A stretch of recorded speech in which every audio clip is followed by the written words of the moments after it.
पिताजी जल्दी चलिए, वरना मैं आज स्कूल में देरी से पहुंचूंगा।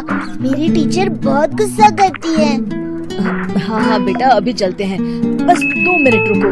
तभी रमेश की पत्नी कमरे से बाहर आती है और रमेश से कहती है, सुनिए जी, आज शाम को आप ऑफिस से जरा जल्दी घर आ जाइएगा।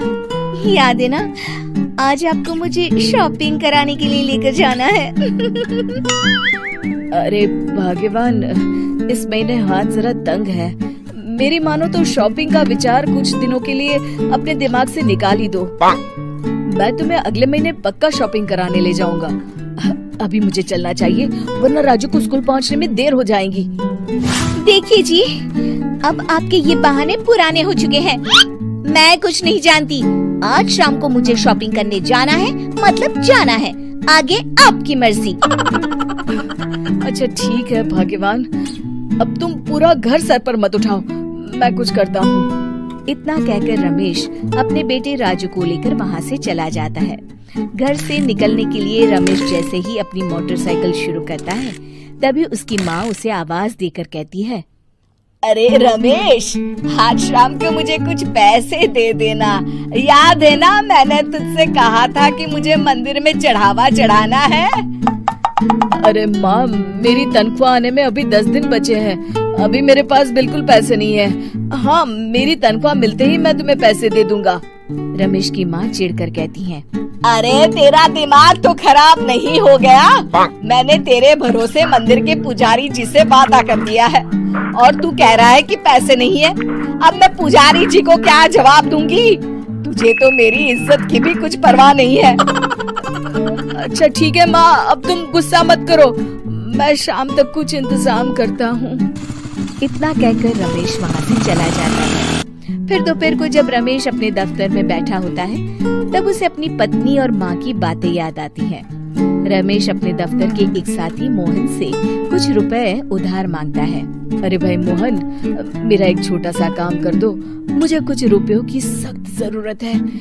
मुझे कुछ दिनों के लिए क्या तुम रुपए उधार दे सकते हो? अरे रमेश भाई, मैं तुम्हें पैसे उधार तो दे सकता हूँ, लेकिन मुझे वक्त पर पैसे लौटा देना। वैसे भी मेरा मानना है कि दोस्ती यारी में कभी पैसों का व्यवहार नहीं करना चाहिए।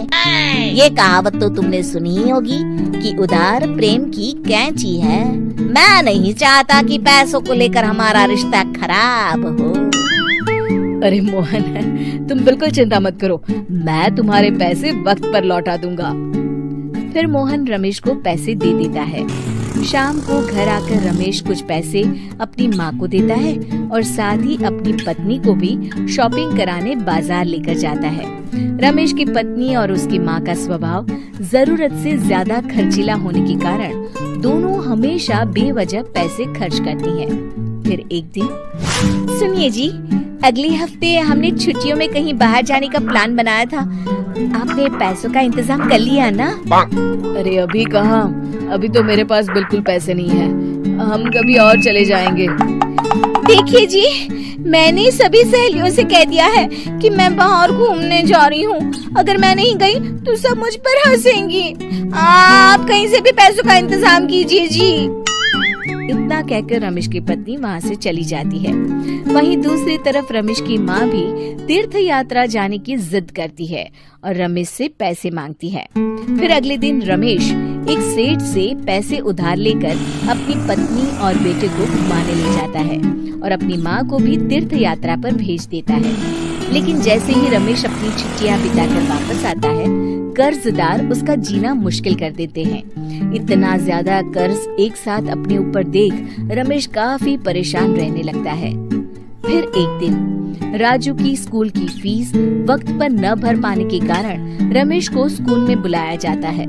स्कूल के प्रिंसिपल साहब रमेश को सख्त हिदायत देते हैं कि अगर वक्त पर स्कूल की फीस नहीं भरी गई तो उनके बेटे का नाम स्कूल से काट दिया जाएगा। अपने बेटे की स्कूल की फीस भरने के लिए रमेश अपने दोस्त गिरधारी से कुछ पैसे उधार ले लेता है और स्कूल की फीस भर देता है। रमेश की माँ और उसकी पत्नी खर्चे और घर की जिम्मेदारी संभालते संभालते धीरे धीरे धीरे रमेश पूरी तरह कर्ज में डूब जाता है। और तभी एक दिन दफ्तर में काम करते समय रमेश की तबीयत अचानक बिगड़ जाती है और वो बेहोश होकर गिर पड़ता है। उसे जल्दी से पास के एक अस्पताल में भर्ती कराया जाता है। रमेश के घर वालों को ये बात पता चल जाती है तो वे सभी अस्पताल पहुंचते हैं। अस्पताल के डॉक्टर साहब उन्हें बताते हैं, देखिए, देर रात तक जागने और जरूरत से ज्यादा काम करने की वजह से इन्हें चक्कर आ गया था। बेहतर यही होगा कि इन्हें कुछ दिनों के लिए पूरी तरह आराम करने दिया जाए।